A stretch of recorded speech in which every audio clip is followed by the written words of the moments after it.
বাংলাদেশের Saint Martin দ্বীপে বসবাসরত প্রায় 10,000 মানুষ বেশ সংকটে পড়েছে। গত কয়েকদিনে বাংলাদেশের ভেতরে কয়েকটি নৌযানে গুলির ঘটনায় এই সংকট তৈরি হয়েছে। স্থানীয় বাসিন্দা ও প্রশাসনের কর্মকর্তারা বলছেন, মিয়ানমারের দিক থেকে বাংলাদেশে চলাচলকারী নৌকা লক্ষ্য করে গুলি করা হয়েছে। পরিস্থিতি এমন পর্যায়ে পৌঁছেছে যে সেন্ট মার্টিনের বেশিরভাগ দোকানে নিত্য প্রয়োজনীয় সামগ্রী মজুদ ফুরিয়ে আসছে, কারণ নিরাপত্তার জন্য সেখানে মালামাল পৌঁছানো যাচ্ছে। মিয়ানমারের দিক থেকে গুলির আতঙ্কে টেকনাফ ও সেন্ট মার্টিনের মধ্যে নৌ চলাচল প্রায় বন্ধ হয়ে গেছে। এর ফলে টেকনাফ ও সেন্ট মার্টিনের মধ্যে চলাচলকারী অনেকে আটকা পড়েছেন। টেকনাফ উপজেলা নির্বাহী কর্মকর্তা মোহাম্মদ আদনান চৌধুরী বিবিসি বাংলাকে জানিয়েছেন, পরিস্থিতি বিবেচনা করে বিকল্প পথে 4টি বোটে করে সেন্ট মার্টিনে আটকা পড়া কিছু মানুষকে বুধবার টেকনাফে আনা হয়েছে।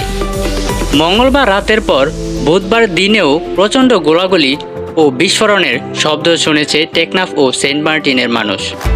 স্থানীয় প্রশাসন ও বাসিন্দাদের ধারণা, মিয়ানমার সীমান্তে দেশটির সরকারি বাহিনীর সাথে বিদ্রোহীদের তুমুল লড়াইয়ের কারণে এ গোলাগুলি হচ্ছে। স্থানীয় বাসিন্দারা বিবিসি বাংলাকে জানিয়েছেন, শাহপরীর দ্বীপ এলাকায় নাফ নদীর মিয়ানমার অংশের নৌযানের অবস্থান দেখা যাচ্ছে।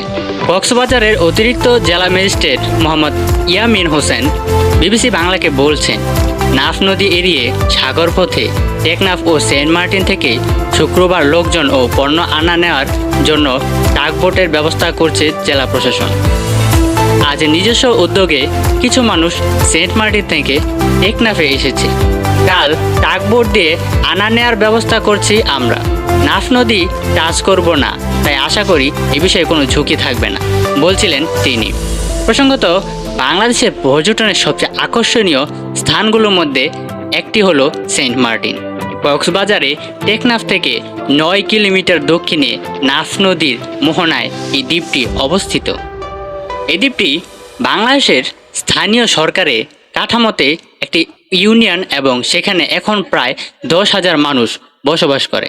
এছাড়া বিপুল সংখ্যক পর্যটক প্রতি বছর এই দ্বীপে ভ্রমণ করে।